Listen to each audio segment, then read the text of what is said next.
সংগ্রামী বন্ধুগণ, আপনারা জানেন এক দফা দাবিতে আমরা অসহযোগ আন্দোলনের ডাক দিয়েছি। অসহযোগ আন্দোলনের পাশাপাশি আজ বেলা 11টায় সারা দেশে সবগুলো গুরুত্বপূর্ণ পয়েন্টে বিক্ষোভ ও গণসমাবেশের ডাক দেওয়া হয়েছে। বিক্ষোভ ও গণসমাবেশের কেন্দ্রীয় যে কর্মসূচি সেটি ঢাকার শাহবাগে অনুষ্ঠিত হবে। শাহবাগে সকাল 11টা থেকে আমরা কর্মসূচি পালন করব।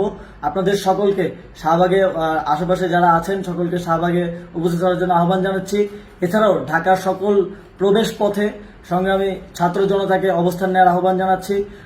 ঢাকার যতগুলো গুরুত্বপূর্ণ প্রবেশ পথ আছে, গুরুত্বপূর্ণ পয়েন্ট আছে, সবগুলোতে স্কুল, কলেজ, মাদ্রাসা, প্রাইভেট বিশ্ববিদ্যালয়ের শিক্ষার্থী, পেশাজীবী, শ্রমজীবী, রাজনৈতিক, অরাজনৈতিক নির্বিশেষে আপামর জনসাধারণকে আগামীকালকের কর্মসূচিতে রাজপথে নেমে আসার আহ্বান জানাচ্ছি। আগামীকাল আমাদের জন্য একটি ডিসাইসিভ কর্মসূচি। আগামীকাল আমরা শান্তিপূর্ণভাবে আমাদের বিক্ষোভ ও গণসমাবেশ পালন করব, কিন্তু যদি আমাদের উপর আঘাত আসে তা প্রতিহত করার জন্য আন্দোলনকারী ছাত্র জনতাকে প্রস্তুত থাকার আহ্বান করছি।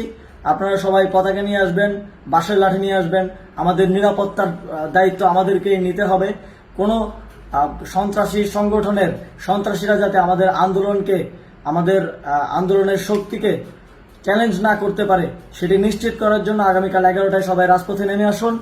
ঢাকার সবগুলো গুরুত্বপূর্ণ পয়েন্ট সহ সারা দেশের সব জায়গায় বিক্ষোভ ও গণসমাবেশ পালন করুন। ধন্যবাদ সকলকে।